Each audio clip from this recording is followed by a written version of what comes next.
Oke, karena sudah jam 1 lewat 2 menit, ini acaranya kita buka terlebih dahulu. Sebelumnya, Assalamualaikum warahmatullahi wabarakatuh. Selamat Waalaikumsalam siang. warahmatullahi wabarakatuh. Waalaikumsalam. Waalaikumsalam Siang. warahmatullahi wabarakatuh. Oke, selamat siang untuk teman-teman mahasiswa dan Bapak Ibu dosen.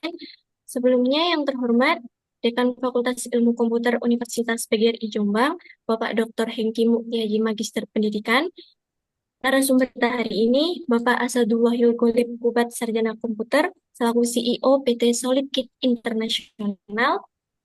Selanjutnya, moderator kita yang akan membersamai acara hari ini, Bapak Muhammad Fadilah Abdullah, Magister Komputer, dan Bapak Ibu dosen dari Program Studi Sistem Informasi, serta para mahasiswa-mahasiswi yang sudah hadir pada kegiatan kuliah tamu hari ini. Puji syukur kita panjatkan kehadirat Tuhan Yang Maha Esa, karena berkat limpahan rahmatnya kita dapat berkumpul secara daring dalam acara praktis Sistem Informasi Kuliah Bersama Praktisi dengan tema gamifikasi dan sistem informasi dalam pengembangan game.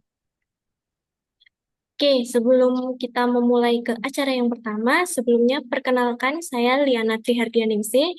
Saat ini akan menjadi pembawa acara yang akan memandu jalannya kegiatan pada siang hari ini. Oke, tidak perlu berlama-lama lagi. Untuk mengawali kegiatan ini, mari kita membaca basmalah bersama-sama. Bismillahirrahmanirrahim. Acara berikutnya adalah sambutan sekaligus pembukaan kegiatan oleh Dekan Fakultas Ilmu Komputer oleh Bapak Hengki. Kepada Bapak Hengki, kami persilakan.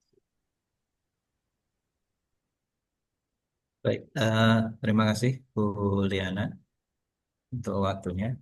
Suara saya sudah bisa didengar dengan jelas ya? Sudah, Bapak. Oke. Ya, Bapak.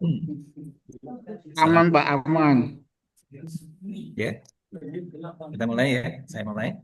Assalamualaikum Ya, warahmatullahi wabarakatuh. Selamat siang dan Assalamualaikum salam warahmatullahi sejahtera. wabarakatuh. Selamat siang. Yang saya Gimana? hormati Amel itu, Mail itu, Mail.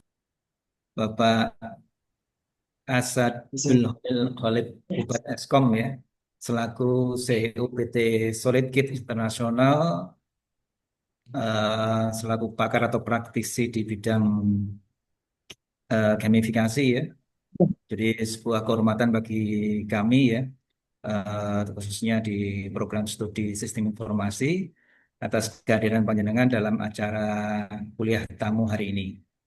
Salam kenal, Kemudian Pak yang Hengki. saya hormati Ketua Program Studi dan seluruh dosen di lingkungan program studi Sistem Informasi Fakultas Ilmu Komputer Universitas PGRI Jombang yang telah menginisiasi acara atau kuliah tamu pada hari ini. Dan yang saya banggakan seluruh mahasiswa, mahasiswi di program studi Sistem Informasi di Fakultas Ilmu Komputer Universitas PGRI Jombang. Eh, Puji syukur kehadirat Tuhan Yang Maha Esa karena atas rahmatnya kita dapat berkumpul dalam suasana yang penuh semangat pada acara kuliah tamu yang mengangkat tema yang sangat relevan dengan perkembangan pendidikan dan industri saat ini yaitu gamifikasi. Eh, Bapak, Ibu, dan mahasiswa sekalian, pada era disrupsi teknologi saat ini, ya, batas antara hiburan dan fungsionalitas itu semakin menipis ya. Jadi kita tidak lagi hanya membangun sistem yang efisien ya, tapi juga bagaimana kita membangun sistem yang menarik, yang memotivasi dan melibatkan pengguna secara emosional ya. Dan seperti disinilah peran gamifikasi itu menjadi sangat vital atau penting ya. Jadi gamifikasi merupakan penerapan mekanisme dan elemen desain game dalam konteks non game ya. Nah, nanti mungkin teman-teman mahasiswa bisa tanya ke narasumber ya. Apa sih bedanya antara gamifikasi dengan game based learning itu apa bedanya ya? Karena apa ini tadi ya elemen desain game dalam dalam konteks non game ya. Ini merupakan jembatan ya yang menghubungkan ilmu rekayasa perangkat lunak dengan psikologi dan dengan user experience atau pengalaman user ya. Dan dalam hal ini eh, kami sangat berterima kasih kepada Bapak Asadul Khalil Khalid Hubat, Sarjana Komputer, yang telah bersedia meluangkan waktu untuk berbagi ilmu dan pengalaman praktis mengenai bagaimana gamifikasi telah sukses diimplementasikan, terutama dalam bidang pendidikan. Kemudian terkhusus kepada para mahasiswa ya, saya ingin menekankan bahwa tema ini bukan sekedar tren ya, melainkan sebuah eh, kompetensi esensial di masa depan ya, karena eh, anak-anak saat ini itu memang kalau diberikan pembelajaran yang terlalu serius ya mereka kadang-kadang merasa bosan dan kurang memotivasi mereka untuk belajar ya. Makanya gamifikasi ini salah satu keahlian yang mungkin penting ya yang teman-teman mahasiswa nanti yang dimiliki ya untuk masa depan. Kemudian sebagai calon software engineer atau sebagai UI UX designer ya, Anda dituntut untuk merancang aplikasi yang memiliki engagement yang tinggi ya. Dan juga sebagai calon data scientist ya, Anda dapat menganalisis data perilaku pengguna yang dimotivasi oleh elemen game ya. Terus kemudian Fakultas Ilmu Komputer dan Program Studi Sistem Informasi memang berkomitmen untuk membekali mahasiswanya dengan pengetahuan yang inovatif ya. Dan kuliah tamu ini adalah salah satu wujud nyata ya dari komitmen tersebut ya. Kemudian sebagai akhir kata, saya berharap seluruh peserta ya khususnya para mahasiswa dapat mengikuti kuliah tamu ini dengan penuh perhatian, kemudian berani mengajukan pertanyaan-pertanyaan kritis ya, terutama untuk teman-teman mahasiswa yang angkatan 2023-2024 ya, dan mampu mengaplikasikan ilmu yang didapat baik itu dalam proyek-proyek akademik maupun profesional di masa mendatang. Akhirnya saya mengucapkan selamat mengikuti kuliah tamu ini. Semoga kita semua mendapatkan manfaat yang baik dalam kegiatan ini. Akhir kata, saya ucapkan terima kasih. Wassalamualaikum warahmatullahi wabarakatuh. Waalaikumsalam warahmatullahi wabarakatuh. Terima kasih untuk Pak Hengki atas sambutan yang sudah diberikan kepada kita semua. Oke, selanjutnya hadirin sekalian, teman-teman mahasiswa, selanjutnya kita akan langsung memasuki acara inti. Namun sebelumnya saya akan memperkenalkan kembali moderator yang akan memandu sesi kuliah tamu pada siang hari ini. Beliau adalah Bapak Muhammad Fadilah Abdullah, Magister Komputer, selaku dosen Sistem Informasi Universitas PGRI Jombang. Selanjutnya kepada Bapak Fadil, kami persilakan untuk melanjutkan acara. Oke, terima kasih kami ucapkan kepada Ibu Liana Triadingisi Enkom selaku MC yang telah memandu sesi pembukaan pada webinar ini. Oke, Assalamualaikum warahmatullahi wabarakatuh. Selamat siang Bapak Ibu serta rekan-rekan mahasiswa yang saya banggakan. Saya Muhammad Fadil Abdullah akan memandu jalannya sesi inti kuliah tamu pada siang hari ini. Sebagaimana kita ketahui, dunia digital terus berkembang pesat dan topik yang akan kita bahas hari ini sangat relevan, yaitu gamifikasi dan sistem informasi dalam pengembangan game. Karena apa? Karena ini merupakan kesempatan emas bagi kita untuk mendengar langsung wawasan dari CEO PT Solid Skid International. Baik, tanpa berlama-lama lagi, mari kita sambut narasumber kita yang sangat luar biasa. Beliau adalah Bapak Asadullahil Ghalib Kubat Eskom, CEO dari PT Solid Kids International, seorang praktisi yang telah berkecimpung lama dalam dunia pengembangan game dan sistem informasi. Kepada beliau, Bapak Asadullahil Ghalib Kubat, kami persilahkan untuk menyampaikan materi. Oke, terima kasih banyak Bapak Muhammad Fadil selaku moderator. Eh, Assalamualaikum warahmatullahi wabarakatuh. Waalaikumsalam warahmatullahi Selamat siang adik-adik mahasiswa semua. Yang terhormat Bapak Hengki, Bapak Fadil, dan Ibu Liana nggih, selaku MC. Izin lanjut Pak ya, langsung aja. wabarakatuh. Oke, saya izin share screen. Oh, bisa Pak ya?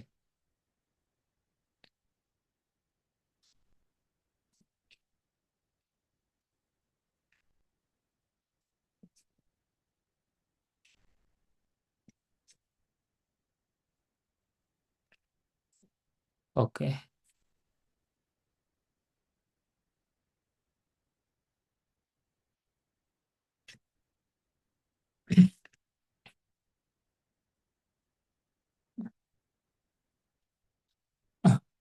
Pak Fadil, mohon info, kelihatan nggak Pak Fadil nih?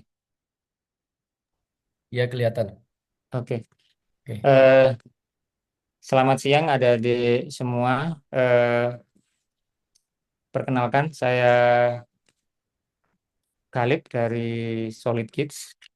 Solid Kids ini adalah sebuah perusahaan pengembang aplikasi edukasi anak. Kita sudah membuat 100 lebih dari aplikasi di Play Store, App Store, ataupun di App Gallery, dan sudah digunakan oleh 45 juta pengguna di tidak hanya di Indonesia tapi juga beberapa pengguna dari negara lain, dan memiliki 2 juta active users tiap bulan. Eh, Aplikasi kita ada di App Store, di Google Play, dan juga di Huawei App Gallery. Kita sudah ada sejak 2016 sampai 2025 sampai sekarang.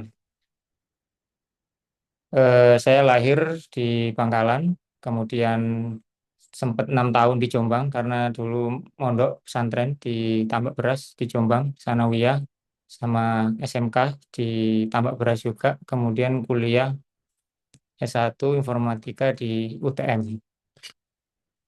Kemudian selama sekolah dan kuliah, saya sempat mengikuti beberapa lomba ya. Tahun 2012, waktu itu masih zaman Nokia, itu ikut lomba, dan saya memenangkan beberapa kejuaraan termasuk Olimpiade Nokia Lumia Apps, dan juga mewakili Indonesia di Asia Pacific ICT Award di Hong Kong, dan juara satu di Microsoft Imaging Cup, kompetisi yang dilaksanakan oleh Microsoft eh, dengan 1.000 peserta tim dari seluruh Indonesia, dan waktu itu tim saya jadi juara satu di Indonesia dan mewakili Indonesia di tingkat dunia, dan alhamdulillah Indonesia, perwakilan dari kami menjadi juara dua di Microsoft Imaging Cup di Rusia, dan 2 kali sama di Amerika Serikat tahun 2016 di kantor pusat Microsoft di Seattle, Amerika. Jadi waktu itu kita ikut kompetisi games, jadi kita bikin games gitu, bertemu dengan beberapa negara lain seperti Perancis, Korea, Jepang, Amerika Serikat, dan beberapa negara lain di Eropa.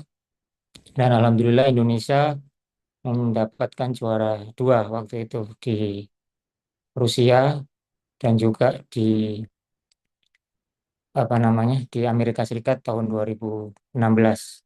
2016 ini kebetulan saya sudah lulus, tapi di sini saya menjadi mentor dari adik-adik kelas di kampus gitu. Ini tim saya di Solid Kids. Kemudian kantor kita ada di Bangkalan.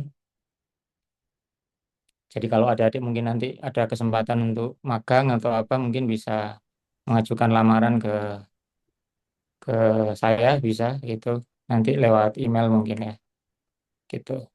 Nah, produk kita salah satunya ada banyak sekali, ada 100 lebih. Ada dia bisa search di Play Store ya, ataupun App Store ataupun App Gallery dari Huawei. Kita punya satu produk unggulan namanya Solid Kids, aplikasinya kecil tapi berisi semua konten aplikasi yang ada di Play Store ataupun di App Store. Mulai dari belajar huruf, angka, tata surya, hijaiyah, belajar bahasa Jawa, belajar bentuk, buah, bahkan bermain peran jadi pemadam kebakaran, polisi, dunia secil rumah sakit. Kita punya karakter namanya secil ya. Itu karakter dari Solid Kids yang akan muncul di semua game dan aplikasi kita. Kita sudah digunakan oleh 45 juta pengguna dan eh, sangat banyak sekali, mulai dari TK PAUD, ada belajar untuk soal ujian, belajar mewarnai, huruf, angka, hijaiyah. Nah, ini semua bagian dari gamification, di mana sebelum kalau ada adik apa namanya lihat bagaimana kita mengemas sebuah pembelajaran, kita kemas bagaimana itu dibentuk seperti game based learning ya. Jadi istilahnya itu belajar lewat permainan gitu, dan itu yang membuat anak-anak betah berlama-lama di dalam aplikasi kita karena mereka tidak merasa belajar yang monoton, tapi mereka belajar lewat sebuah eh, learning path atau harus lewat ini dulu, nanti ini di level kedua dan seterusnya. Jadi mereka ada keinginan untuk menyelesaikan semuanya seperti itu. Nanti ini beberapa aplikasi kita dan ada juga game belajar. Jadi kalau ini lebih ke orang dewasa, jadi ini belajar jadi pedagang nasi goreng. Jadi mereka belanja bahan, kemudian setelah habis itu mereka jualan. Kalau bahan habis mereka ke pasar untuk pulaan barang gitu. Apakah telurnya habis, nasinya habis, gitu, garam atau gulanya habis. Nah itu mereka awalnya buka cabang di apa? Pertama kali di Jombang karena nasi goreng yang paling terkenal ini Jombang. Kemudian akhirnya buka cabang di Surabaya, di Yogyakarta dan seterusnya.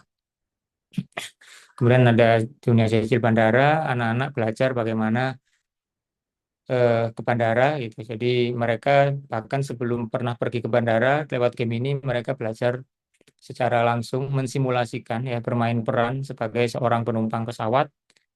Mereka pergi ke bandara, kemudian ada pemeriksaan keamanan di onboarding check-in, kemudian ditukar boarding pass-nya, kemudian naik ke pesawat, di pesawat mereka pakai sabuk pengaman dan seterusnya, kemudian turun dari pesawat, apakah harus lewat belalai gajah atau turun lewat tangga dan seterusnya, gitu. Nah, kemudian anak-anak juga belajar bermain peran dari rumah sakit, pemadam kebakaran dan seterusnya. Kita juga ada produk fisik ya, selain produk digital, produk fisiknya bentuk berupa poster dan flashcard, visi page. Nah, itu juga terhubung terhadap dengan aplikasinya. Jadi mereka yang beli di Shopee Marketplace, nah itu mereka bisa scan langsung ke aplikasinya. Ada PC Page juga, kemudian ada banyak sekali, dan kita juga ada beberapa produk yang kita kerjasamakan dengan Gramedia, jadi diterbitkan oleh Gramedia dan tersedia di seluruh toko dan gerai Gramedia seluruh Indonesia. Itu sekilas tentang Solid Kids ya, dan secil mainan by Solid Kids. Selanjutnya kita akan masuk langsung ke materinya, yaitu gamifikasi dan sistem informasi dalam pembuatan game. Nah, jadi adik-adik sebelumnya pasti sudah tidak asing dengan kata-kata sistem informasi gitu. Saya lihat juga sepertinya tidak asing juga dengan istilah gamifikasi ya, karena ini bisa dikatakan ya miriplah dengan game based learning atau sebuah pembelajaran yang dikemas dalam bentuk permainan seperti itu. Nah, jadi gamification ini kalau di dunia kita di game industry itu kita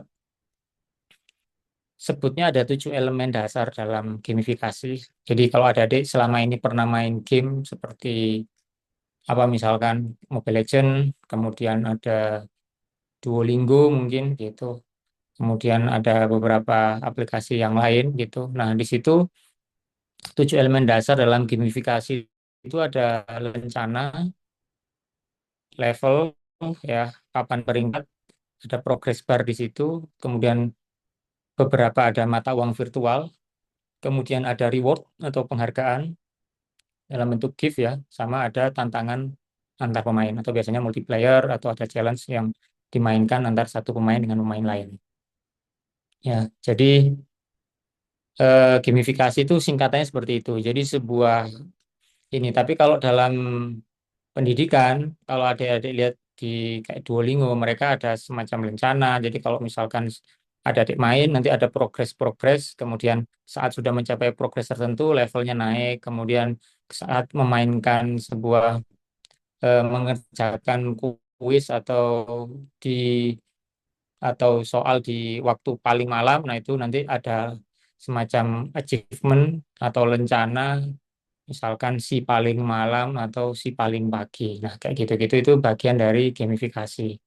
Gitu. Contohnya ya poin, level, badge, ataupun dalam bentuk leaderboard. Nah,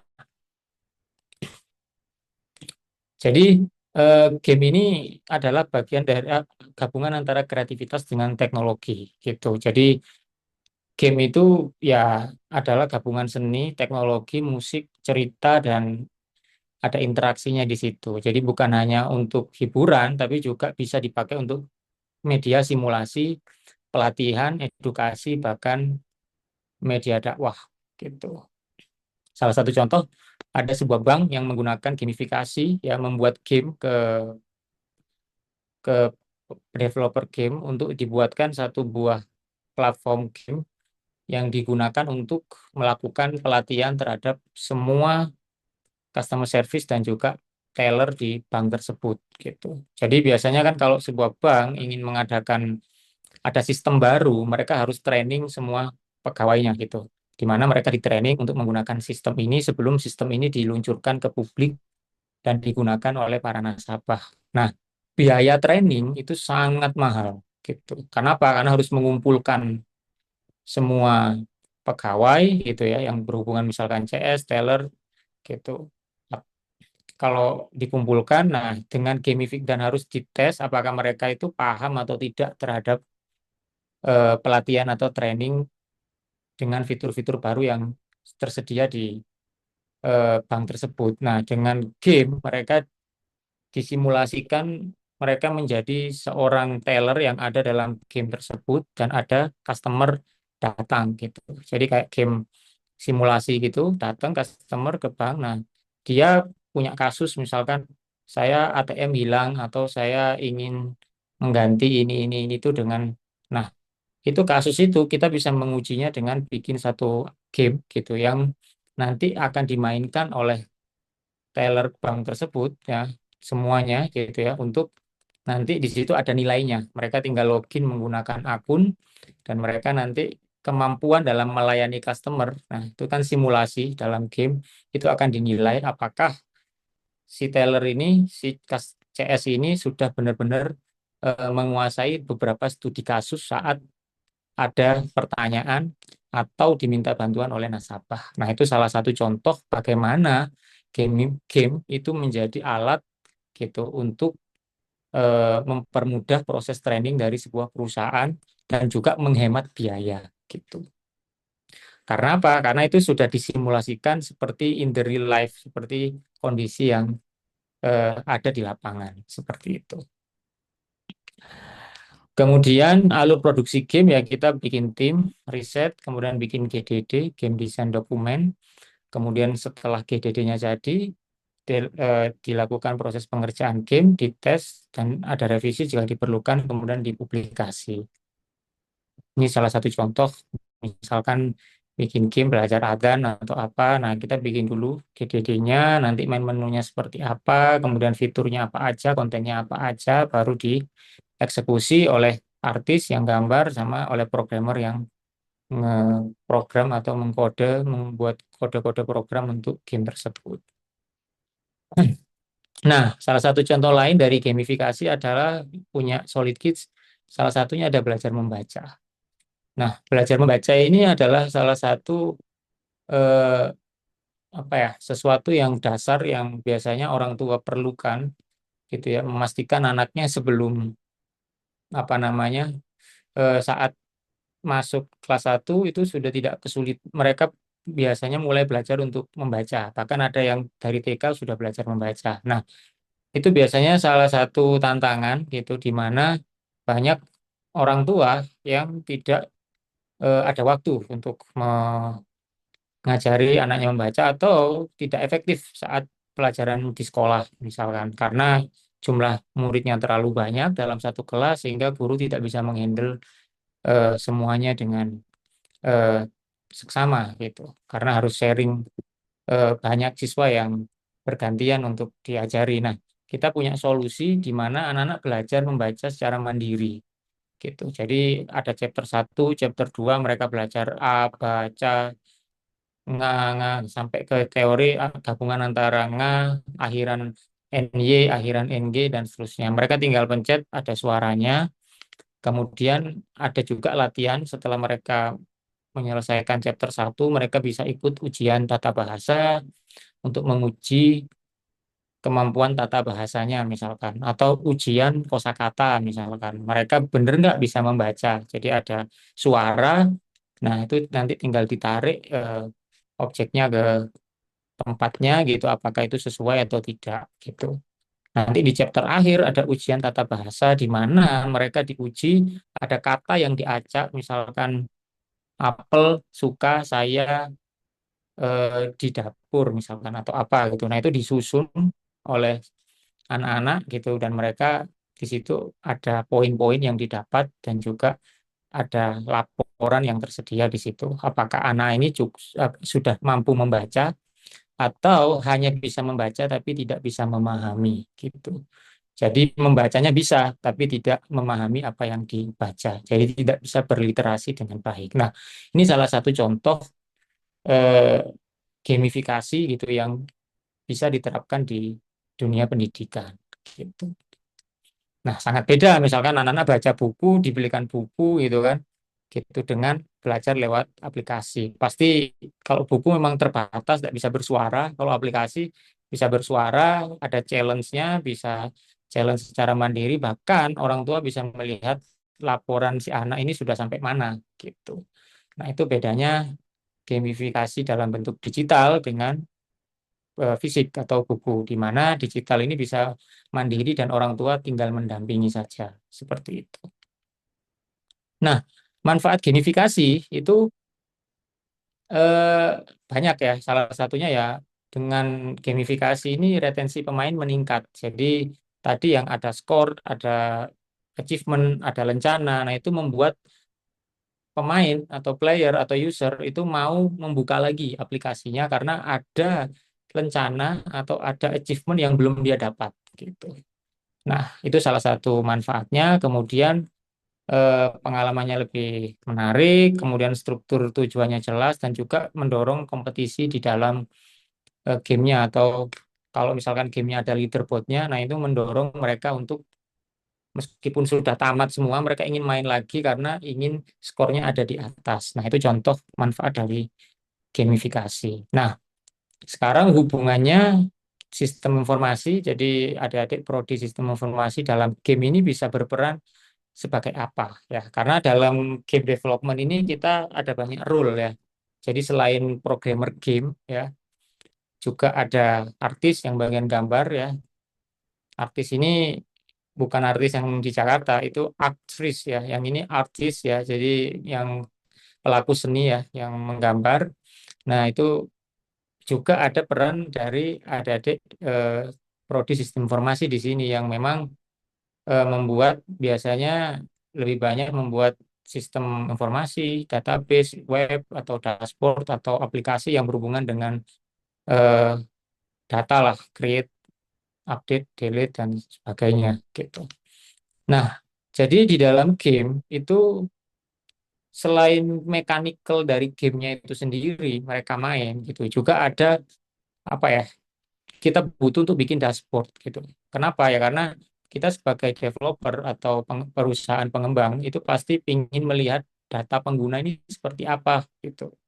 Mereka main berapa jam, kemudian apa yang paling sering dimainkan, kemudian bagian mana yang mereka itu skornya paling rendah. Nah, itu kita collect datanya gitu untuk membaca kira-kira apakah kita perlu melakukan perbaikan atau kita perlu menambahkan sesuatu yang bisa menambah nilai dari produk tersebut gitu. Jadi ada data pemain di situ, progress, inventory, gamenya ada Bagus. apa namanya, ada mata uang virtualnya, nah itu ada ekonominya di situ.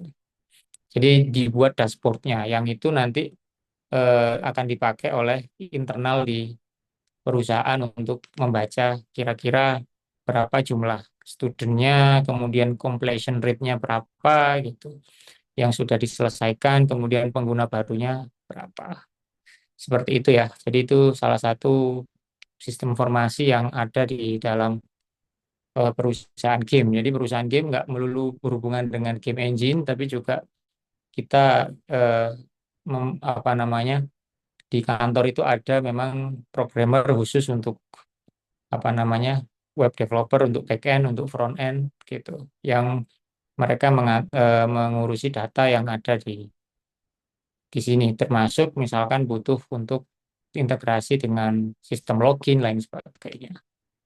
Nah, karena game programmer mereka hanya mengerjakan mechanical-nya saja. Saat mereka butuh login, mereka butuh input data disimpan ke database kita di server dan sebagainya, atau butuh fitur multiplayer, mereka pasti berkoordinasi dengan backend developer gitu yang akan membuatkan API untuk dikonsum oleh game programmer. Nah, komponennya apa aja ya sistem informasi yang ada di dalam? Ya, termasuk ada proses hitung skor, outputnya seperti apa, progresnya disimpan lokal apa bisa lokal online to offline gitu. Jadi di lokal disimpan, nanti kalau ada koneksi akan disinkronisasi. Nah, itu bagian dari eh, komponen sistem informasi yang ada di dalam game gitu. Nah, salah satunya seperti ini, misalkan Adari udah pasti lihat kalau ada game dia mengharuskan kita untuk register akun atau login. Nah, itu juga berhubungan dengan API gitu. Nah,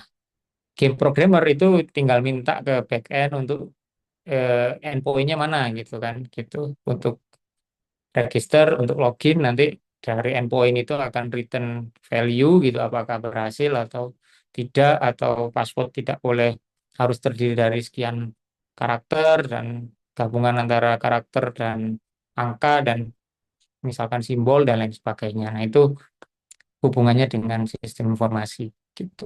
Sedangkan mechanical di gamenya itu adalah tanggung jawab dari game programmer itu sendiri. Seperti itu. Begitu juga dengan progres ya. Jadi kalau ada progres di tengah-tengah, kemudian dia keluar dari aplikasi, apakah dia mau lanjut lagi atau dia juga disimpan di server. Nah, itu bagian dari salah satu peran teman-teman yang sistem informasi yang membuatkan sistemnya. Seperti itu. Nah, kemudian integrasi, gamifikasi, dan sistem informasi. Jadi SI ya mengelola data gamifikasinya. Contoh di klien, di handphonenya itu sudah dicatat datanya, kemudian dia udah naik level, sudah dapat page ini, lah tapi posisinya dia mainnya offline misalkan. Nah, itu nanti dibuatkan sistem penjadwalan saat dia online gitu untuk mengupload data-data yang memang sudah terrecord secara offline seperti itu. Sehingga sinkron saat dia pindah device itu progresnya tetap sama gitu. Seperti itu. Termasuk juga bagian dari scoreboard ataupun leaderboard. Itu termasuk juga kalau kita bikin sistem registrasi, kita bikin untuk send OTP misalkan, nah itu bagian dari sistem informasi yang ada di dalam game seperti itu. Nah, kita juga eh, integrasikan itu dengan analytics gitu. Supaya apa? Supaya kita tahu data pemain itu aktif user hariannya berapa. Kemudian mereka yang main 30 menit terakhir itu berapa orang gitu. Kemudian kita bisa kirim pesan gitu terhadap pengguna lewat cloud messaging, cloud notification, di mana kalau ada diskon atau ada promo tertentu gitu atau ada fitur baru yang hadir di dalam aplikasi, kita bisa kirimkan notifikasinya lewat cloud messaging selain lewat eh, mailing list ya di email seperti itu yang sudah terdaftar.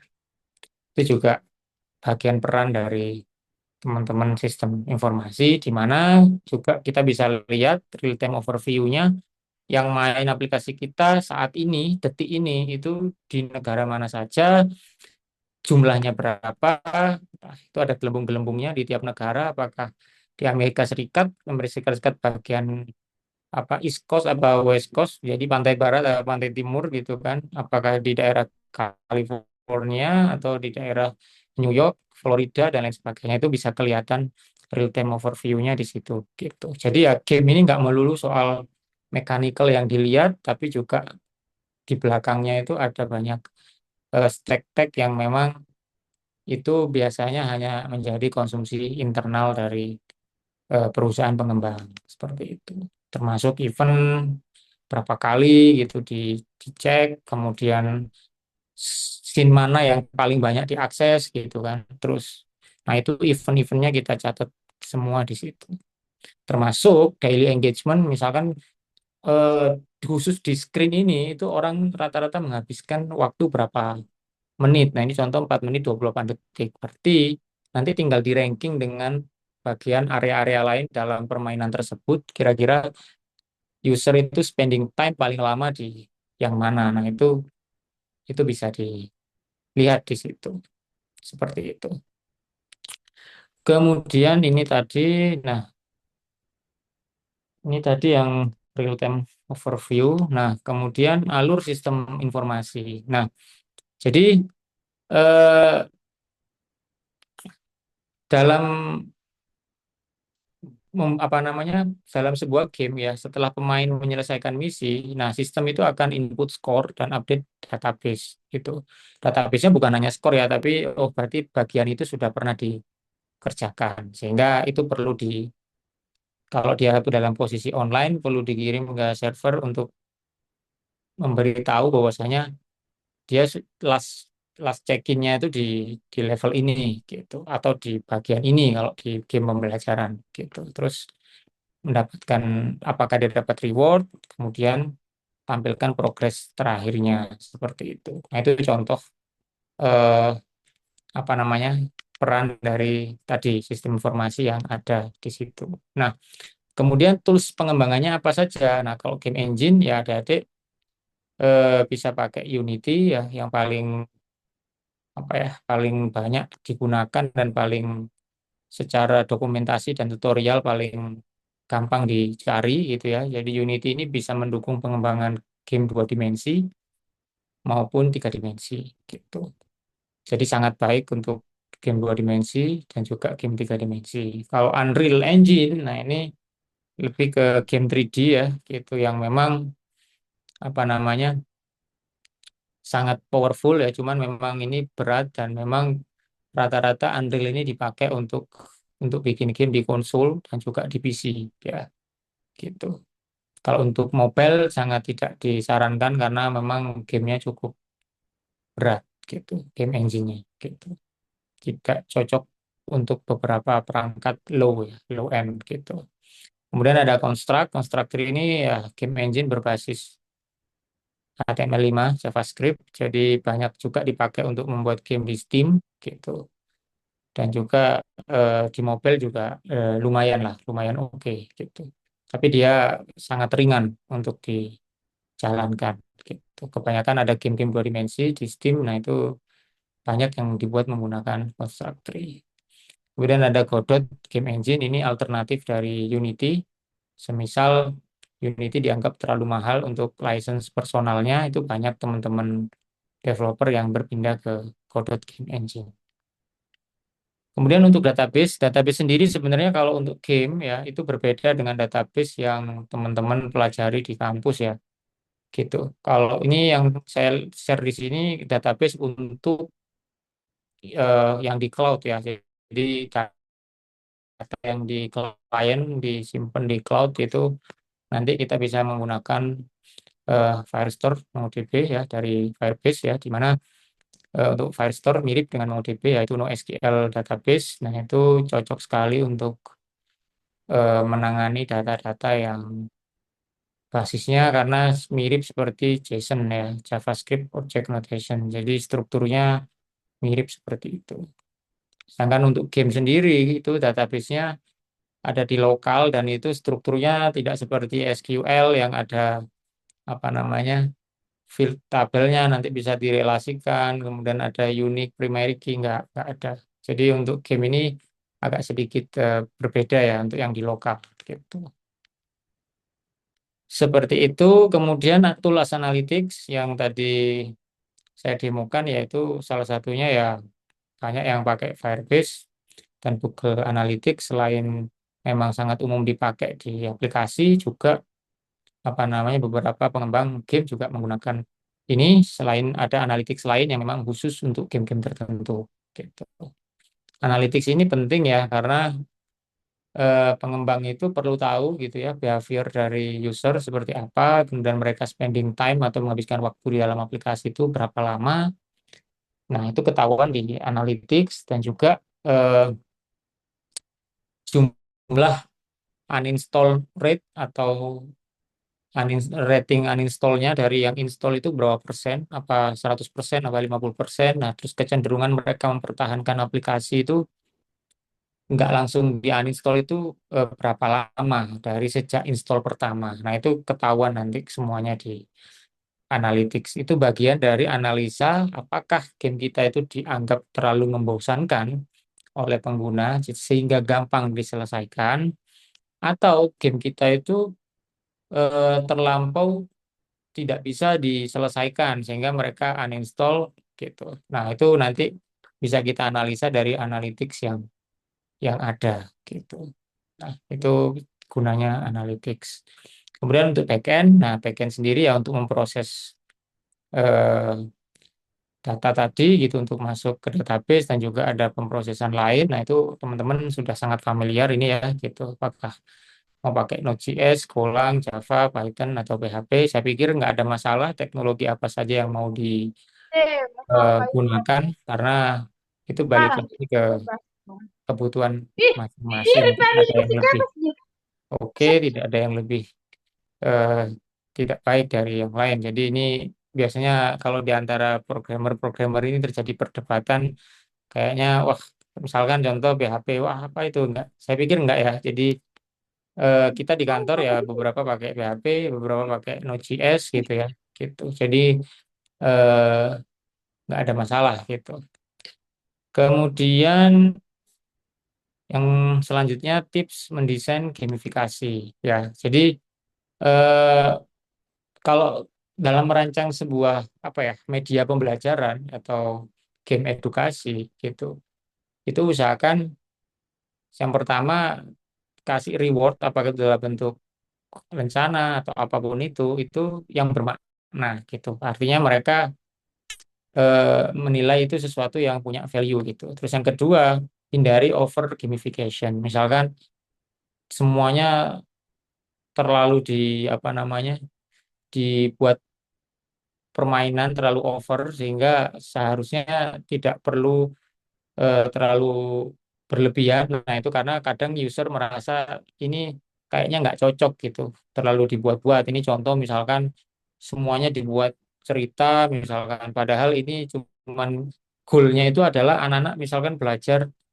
menata kata. Sebenarnya itu cuma cukup ini, tapi karena terlalu rame, banyak karakter dan sebagainya, sehingga kehilangan fokus terhadap tujuan dari permainan itu sendiri karena terlalu banyak ornamen-ornamen yang sebenarnya tidak perlu di bagian tersebut. Nah, itu namanya over gamification gitu. Terus yang kedua, sesuaikan kesulitan. Nah, over gamification itu biasanya kalau saya nguji di kampus itu terjadi pada beberapa mahasiswa yang berpikir semuanya itu kayaknya perlu dibuat terlalu banyak karakter dan sebagainya. Nah, itu padahal sebenarnya tidak perlu gitu misalkan. Nah, itu yang disebut dengan over gamification gitu. Kemudian yang keempat ada visual feedback dan ya tadi tes berdasarkan data gitu. Nah, data dari mana? Dari analytics. Karena kalau kita nggak punya data di analytics, apa yang dimainkan sama pengguna, kita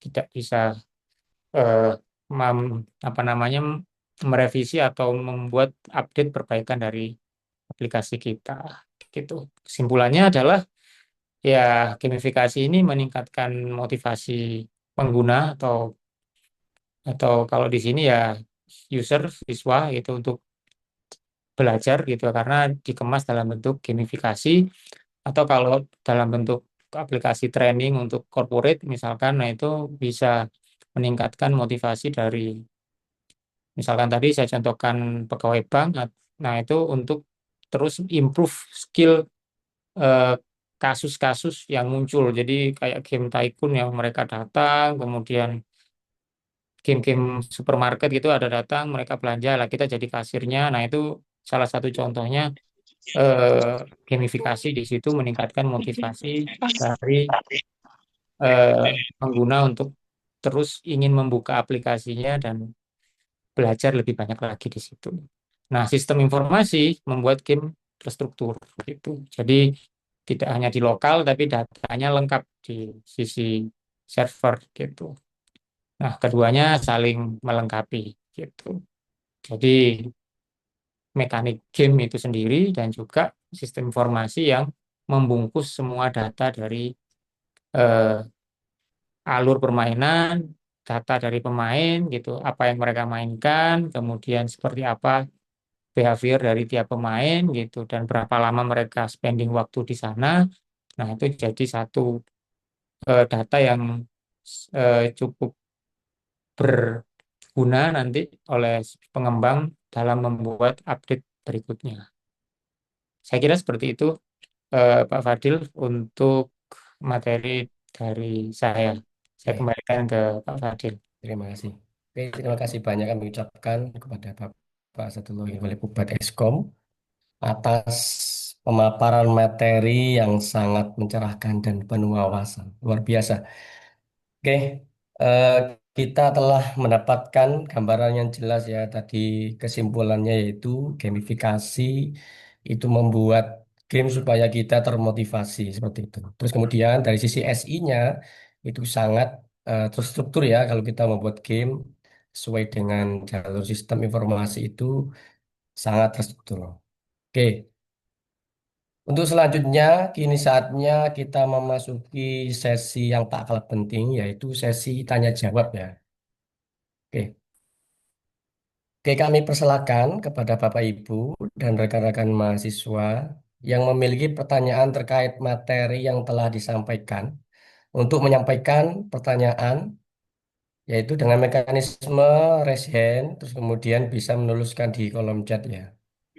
Untuk sesi pertama kami akan buka tiga dulu ya Mas ya. Tiga dulu pertanyaan. Nah, silakan sebutkan nama dan instansi atau prodi studi Anda. Nah, seperti itu. Monggo silakan untuk rekan-rekan di sini.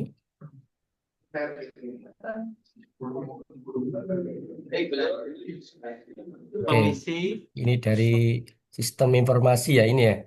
Oke, silakan. nama saya Ehi Testanto. Saya ingin bertanya, apakah ada aplikasi rekomendasi aplikasi buat mahasiswa apa tidak? Terima kasih. Oke, jadi maksud aplikasi apa ya? Maksudnya aplikasi terkait. Mm, Rekomendasi rekomendasi buat mahasiswa. oke.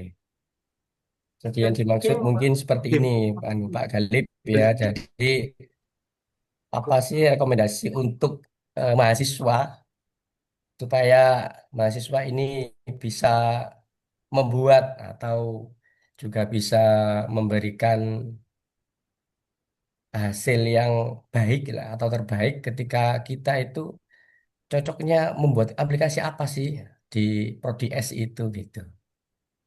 Nggih. Saya langsung jawab Pak Fadil ya. Iya, silakan. Nggih. Eh, Tadi kalau rekomendasi untuk mahasiswa, mungkin kalau mahasiswa SI ya mungkin belajar bisa ada di Coursera, di coding, Udemy ya. Tapi kalau pertanyaannya yang karena kita apa namanya eh, pengembang game anak ya, kalau mahasiswa pendidikan ya, kalau banyak sih yang bisa dibuat ya. Jadi tidak hanya karena apa? Karena kita belajar dari eh, masalah di lapangan. Jadi kita banyak mendengar, salah satunya ya ada beberapa aplikasi yang memang kita buat karena memang masukan dari pengguna. Nah, salah satunya ya ada belajar mengaji. Nah, itu bagian dari ada masukan dari pengguna bagaimana anak-anak bisa belajar membaca ini dengan apa namanya dengan jalur pembelajaran yang jelas dan bisa belajar mandiri sih itu. Nah, itu salah satu ide. Nah, terus kalau untuk apa namanya mahasiswa sendiri itu untuk kalau untuk belajar kalau sistem informasi ya untuk mau belajar eh, belajar apa ini? Kalau bikin game eh, banyak sih yang ada di Coursera ada di Udemy ada gitu. Itu sih. Mungkin nanti bisa Iya, diperjelas sih tadi untuk pertanyaannya iya. kalau ini itu sih dari saya. Oke, terima kasih. Terima kasih ya. Ini dari Prodi SI tadi ini ada di kolom chat. Nah, Oh, di kolom chat atas nama saudara Nana. Nah, di sini pertanyaan seperti ini ya. Dalam sebuah sistem informasi kita baru saja belajar tentang analisis dan perancangan sistem. Terus kemudian seberapa penting proses analisis dan perancangan tersebut dalam mempengaruhi kualitas dan keberhasilan fitur pengembangan. Dan apakah juga harus disesuaikan dengan permasalahan yang ada di masyarakat, gitu. Ini ya, dari Prodi Sistem Informasi Universitas Duta Bangsa Surakarta, Mas. nggih, siap. Nah, itu pertanyaan yang bagus ya dari adik Nana, Sistem Informasi Universitas Duta Bangsa Surakarta, di mana pertanyaannya adalah dalam sebuah sistem informasi itu belajar tentang analisis dan perancangan sistem. Ya, dalam pengembangan fitur, beberapa penting. Nah, itu sangat penting ya, gitu. Jadi sebelum adik-adik merancang sebuah sistem, nah itu harus sebelum membuat sebuah sistem, nah itu harus di apa namanya dianalisis dan dirancang terlebih dahulu. Ini ibarat penjahit ya, penjahit sebelum bikin baju, dia harus mendesain terlebih dahulu bajunya dibuat untuk tujuan apa gitu ya. Terus dia mendesain baju ini misalkan untuk daerah dingin atau untuk yang baju yang bisa dipakai nyaman dan tidak gerah lain sebagainya. Nah, itu digambar dulu, dirancang terlebih dahulu. Kenapa kok bentuknya dibuat seperti itu? Kenapa kok? Jadi semua rancangannya itu ada alasan di situ. Nah, setelah rancangan dan desainnya itu dirancang dan dibahas, diuji lagi. Nah, baru setelah final baru dijahit gitu, dibawa ke apa namanya konveksi lah untuk dijahit seperti itu. Nah, itu sama dalam aplikasi juga sama. Dalam aplikasi sebelum kita membuat sebuah sistem, apakah itu game, apakah itu website, atau apakah itu aplikasi, ya kita harus analisis dulu siapa yang butuh. Contoh, ini teman-teman butuh sistem antrian di rumah sakit, sistem antrian di klinik, atau bikin game tentang bagaimana apa namanya anak-anak dengan kebutuhan khusus, misalkan autism atau dengan gangguan mental, misalkan ADHD atau misalkan apapun itu. Nah, sebelum kita membuat sebuah gamenya, kita harus konsultasi dulu ke misalkan ke pakar gitu. Jadi yang pakar memang tentang pendidikan luar biasa gitu. Apakah di SLB, apakah dengan psikolog anak, lain sebagainya. Nah, kenapa? Karena kita ini engineer, bukan bukan pakarnya, sehingga kita perlu datang ke lapangan mereka yang sehari-hari berurusan dengan siswa-siswa luar biasa gitu. Nah, kita mendapatkan insight. Nah, sebelum kita rancang sebuah game atau permainan yang memang dikhususkan untuk gitu membantu belajar gitu siswa-siswa luar biasa karena pastinya media pembelajarannya sedikit berbeda karena ada sedikit keterbatasan dalam mengenal misalkan warna dan apa yang sebagainya sehingga ada perlakuan khusus di situ. Nah, itulah pentingnya analisa dan perencanaan gitu. Itu kita perlu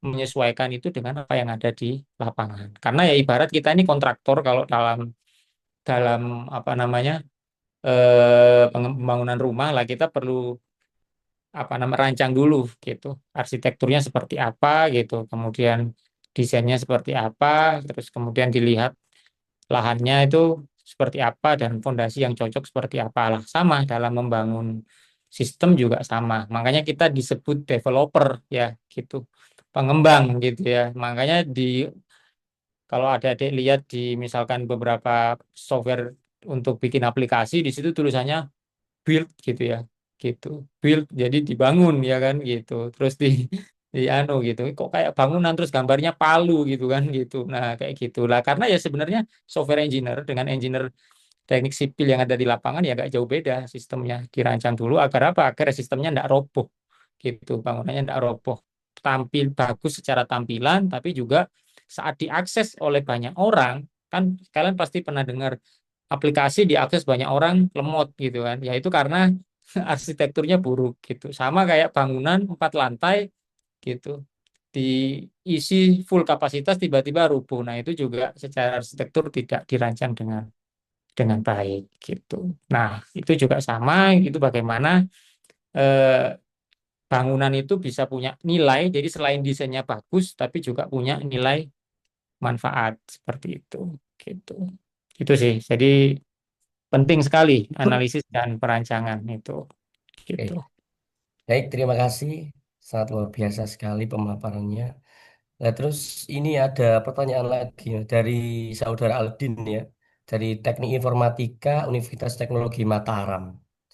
Gimana cara kita agar dapat mempertahankan minat pengguna dalam aplikasi game anak yang kita buat, Pak? Kadang anak-anak jenuh, ya, seperti yang disampaikan Pak Tuh. Galib tadi, triknya Nggih. seperti apa? Ya, di Aldin pertanyaan yang bagus gitu ya. Nah, cara kita dapat mempertahankan pengguna dalam aplikasi game anak itu ya tadi seperti yang Pak Galib sampaikan harus lihat data di analytics gitu. Nah, kenapa apa namanya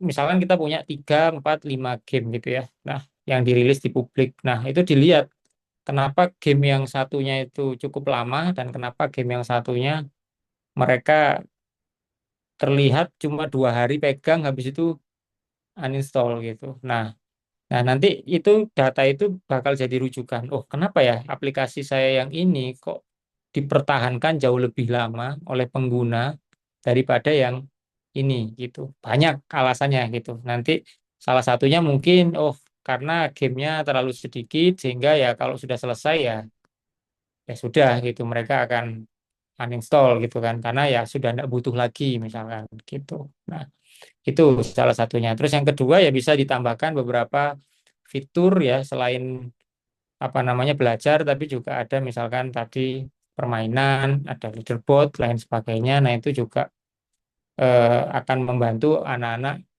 untuk ya bertahan lebih lama di aplikasi tersebut dan tidak eh, menghapuslah aplikasi tersebut gitu. Jadi itu terus yang ketiga juga bisa menggunakan teknik tadi cloud notification di mana kalian memasang sistem notifikasi seperti yang kalian pakai di Instagram atau di Facebook ya. Kalau ada notifikasi, kalian itu cenderung untuk membukanya kembali gitu. Kenapa? Karena ada notifikasi nih gitu. Nah, itu bagian dari cara kita aplikasi re-engagement dengan penggunanya seperti itu. Gitu. Kadang kita nggak niat buka, tapi karena ada notifikasi gitu ya, gitu. Ada anu baru nih gitu. Nah, misalkan atau si karakter kalau di SolidKit si Cecil sedang menunggu kamu untuk kembali nih. Nah, itu bagian dari cara kita untuk meningkatkan retention rate dari aplikasi kita. Seperti itu mungkin. Eh, Mungkin lebih tepatnya itu nanti bisa diintegrasikan dengan mata kuliah bisnis intelijen itu, Nggih. Google Analytics itu ya. Oke, untuk selanjutnya dari atas nama Rafael Fernando, di sini bertanya apakah bisa membuat game berbasis web itu. Apakah rekomendasi seperti itu? Mm-mm. Terus bagaimana melakukan riset untuk menentukan game yang akan dibuat? Bagaimana cara memasarkan agar mendapatkan profit dari game tersebut? Ya, Itu. oke. Kalau untuk game berbasis web sangat bisa. Jadi salah satunya tadi bisa pakai Constructory ya, kalau untuk khusus untuk web ya.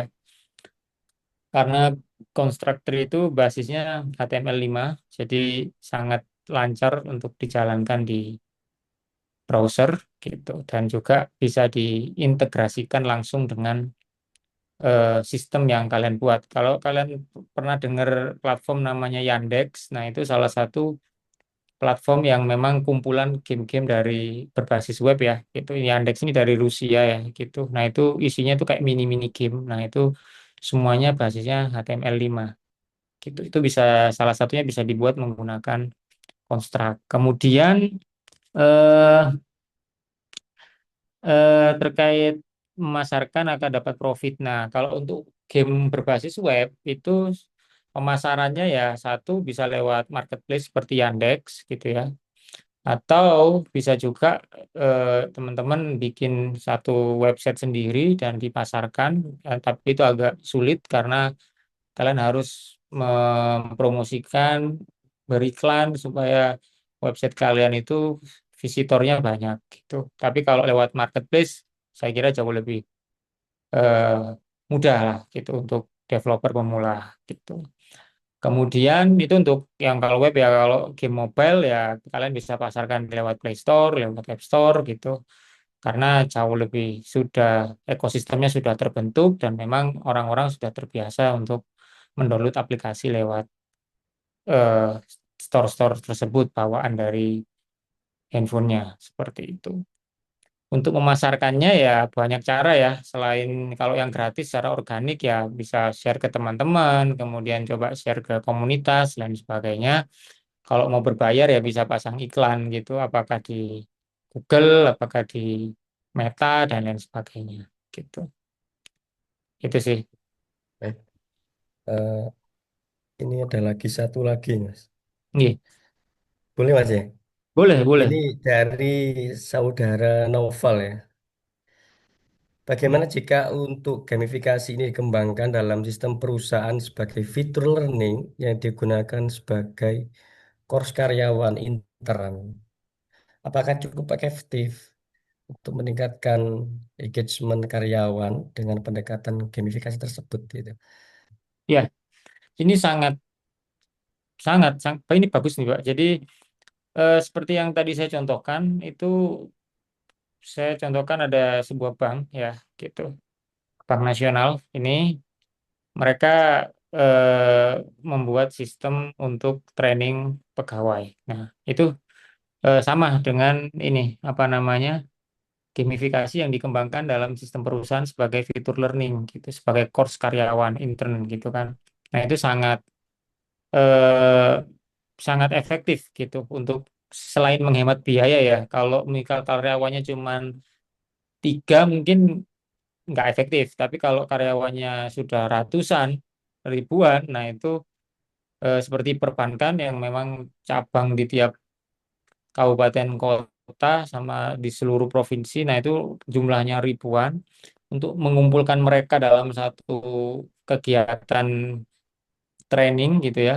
Dengan sistem baru kan perbankan pasti dari dulu ke ada mobile banking sampai sekarang mobile bankingnya berkembang ke super app seperti Livin, Wonder, lain sebagainya. Nah, itu mereka perlu mengumpulkan semua pegawai untuk dilakukan training. Nah, dikumpulkan ini otomatis biaya gitu ya. Apakah itu perjalanan, yang kedua eh, biaya penginapan, terus yang ketiga sewa tempat, apakah di ballroom hotel dan sebagainya. Nah, itu biayanya sangat besar gitu untuk sosialisasi sebuah fitur baru dalam perbankan. Nah, dengan sistem gamifikasi itu jauh lebih murah gitu. Mungkin mereka pesan ke perbankan, perbankan pesan ke perusahaan pengembang game biayanya katakanlah berapa miliar gitu kan atau berapa ratus juta gitu kan. Terlihatnya besar sekali gitu. Tapi kalau dibandingkan mereka mendatangkan training itu satu-satu, nah itu biaya jauh lebih besar gitu. Karena kali banyak, kali hari transport, kemudian harus berapa kali datang dan seterusnya gitu. Nah, dan masih perlu dicek kembali apakah hasil dari trainingnya itu benar-benar dipahami atau tidak. Sedangkan lewat gamifikasi, itu korporasi bisa melihat secara langsung gitu. Direktur bank di Jakarta bisa lihat secara langsung gitu, tingkat bagian HRD-nya bisa lihat tingkat penguasaan dari pegawai CS, teller dalam memahami fitur baru itu mereka bisa langsung lihat di dashboardnya gitu berapa pegawai yang sudah menyelesaikan itu dengan baik, kemudian XP-nya yang sudah tercapai gitu dan itu bisa digunakan sebagai salah satu syarat untuk misalkan kenaikan jabatan misalkan gitu karena mereka bisa menyelesaikan itu. Nah, itu sangat efektif gamifikasi dibuat untuk course karyawan di perusahaan. Seperti Baik, ini dua pertanyaan lagi karena waktunya Oke. terbatas ya.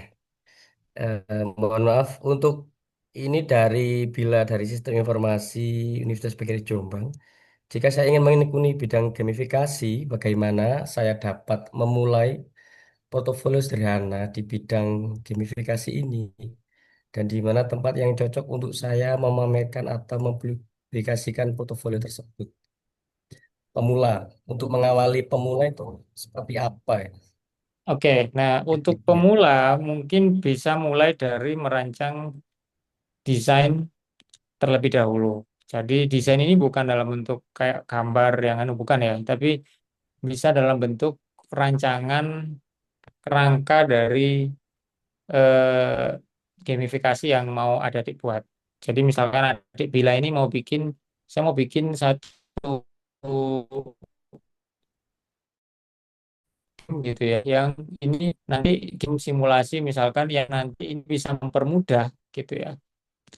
Eh, Pegawai dari misalkan bus Transjatim gitu atau Transjateng misalkan untuk memahami rute baru misalkan. Nah, ada dia rancang sistemnya seperti ini, di oret-oretan tangan aja gitu bisa atau kalau dibuat di Figma atau di Canva juga boleh gitu ya.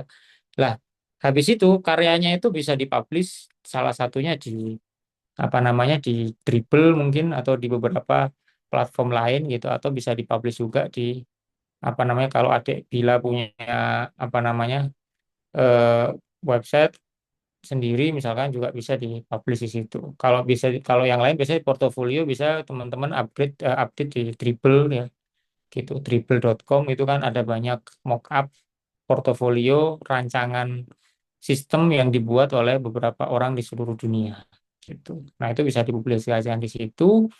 Itu biasanya kalau ada tapi yang dipublikasikan biasanya cuman kulitnya saja gitu karena nanti kalau ada orang-orang yang tertarik untuk melihat desain garis besarnya itu teman-teman akan dikontak dan istilahnya dibeli lah ininya apa namanya versi full dari blueprint yang adik-adik rancang itu gitu.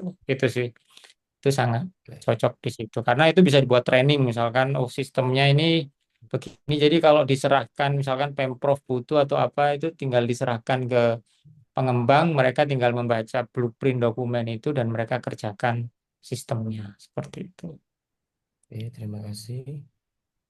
Ini pertanyaan terakhir Mas ini Mas. Iya, Dari Saudara Fajar ya.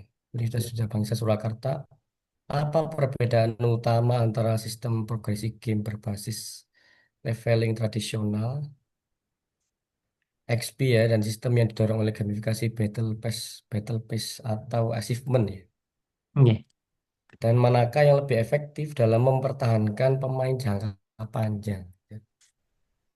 iya. Itu dua-duanya efektif sih gitu. Yang tradisional itu biasanya hanya dibuat eh, ranking kan. Artinya kan biasanya kalau dalam sebuah game itu kita dapat XP.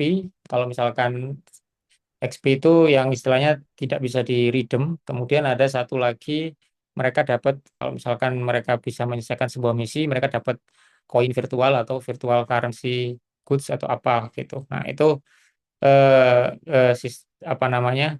Nanti koinnya bisa ditukar dalam bentuk misalkan dibelikan apa barang atau apa gitu sedangkan nilai XP-nya tetap karena itu masuk bagian dari eh, ranking lah atau total seberapa banyak seberapa jago nih anak dan seberapa sering dia bermain sehingga XP-nya eh, tinggi gitu. Nah, itu sangat penting ya untuk beberapa kasus. Jadi kalau saran saya sih di combine gitu ya. Jadi ada XP dan juga tadi ada seperti pas battle atau achievement. Nah, itu juga eh, sama pentingnya gitu.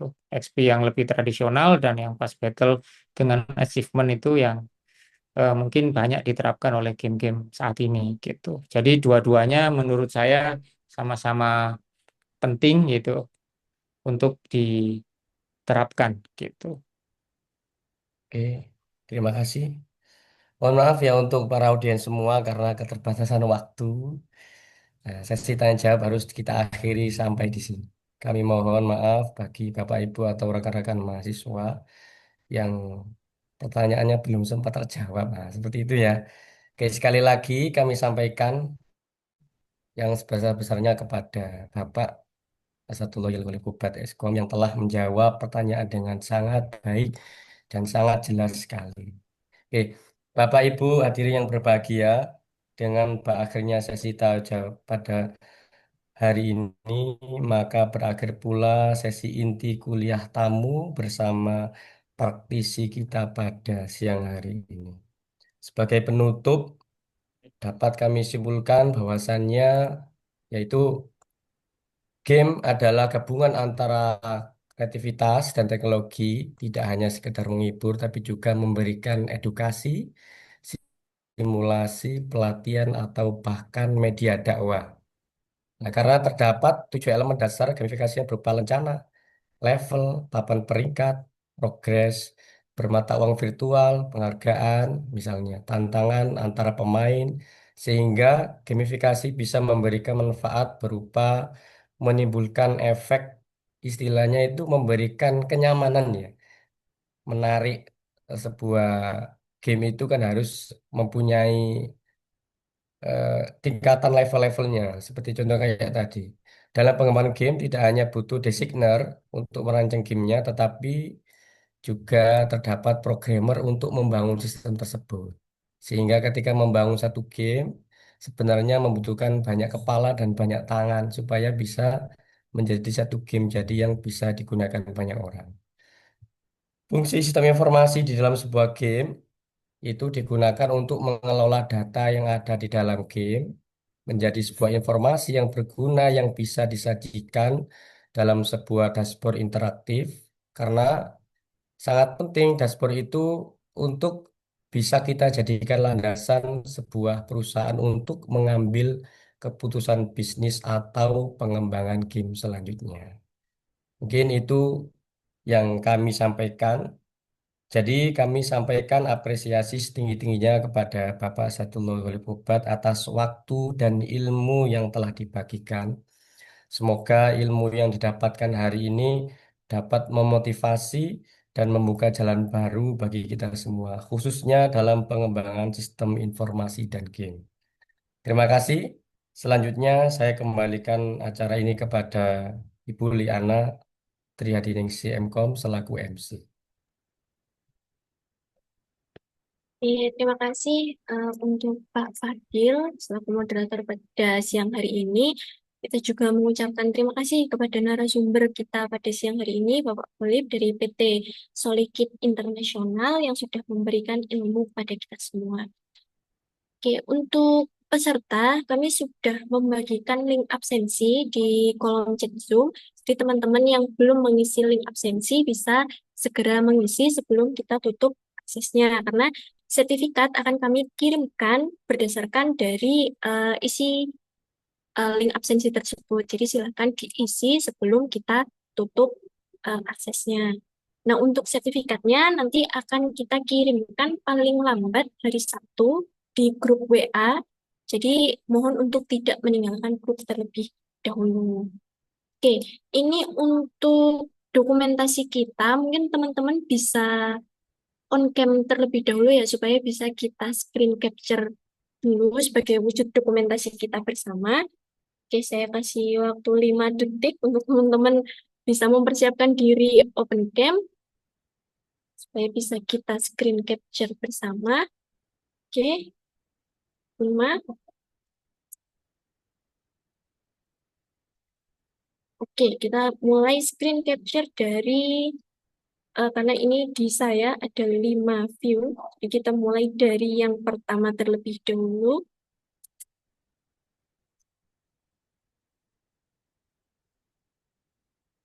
Oke,